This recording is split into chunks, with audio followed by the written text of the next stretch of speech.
नवम दशम श्रेणी छात्र छात्री मुख्यमंत्री मोहन चरण माझी एक बहुत ही बड़ घोषणा करिसेंती। तो बर्तमान जहाँ भी किसी नवम दशम श्रेणी छात्र छात्री नुआ अपडेट आसी से बाबद समस्ते जानी रखिबा जरूरी। एमती कि प्रत्येक छात्र छात्री शिक्षक शिक्षयित्री और अभिभावक जानी रखिबा जरूरी।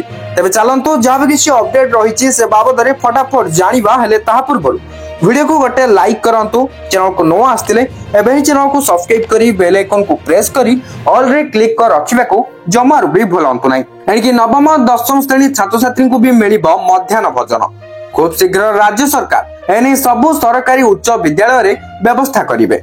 खाली सेतिकी नुहे, प्रति पिलांको पिछा मध्याह्न भोजन रंधा खर्च रे 1 टंका लेखाए वृद्धि करा जिवो। मंगलवार एभली गुरुत्वपूर्ण घोषणा करिसेंती मुख्यमंत्री मोहन चरण माझी। कटक स्थित रानीहाट हाईस्कूल शतवार्षिकी पालन समारोह रे मुख्य अतिथि भावे जोगदे मुख्यमंत्री मोहन चरण माझी एही सूचना देइछंती। एने कैबिनेट मंजूरी मिलिबो बोली से कहिछंती।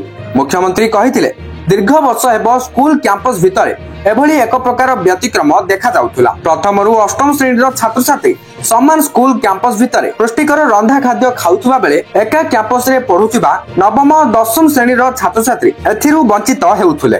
किए घर आनिथिबा अर्थ रे किछि खाद्य किनी खाउथिला तो आउ केही कष्ट करी दूर रे थिबा घर को जाई खाद्य खाई फेरुथुला। एथिरे अर्थ और समय बर्बाद हेउथिला।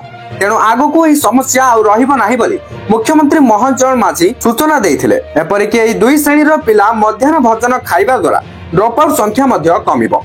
एही भोजन मिलिबा द्वारा लक्ष लक्ष छात्र छात्री उपकृत हेबे बोली मुख्यमंत्री कहिथिले। बर्तमान जहाँ भी किछि नवम दशम श्रेणी छात्र छात्री नुआ अपडेट आसीतिला।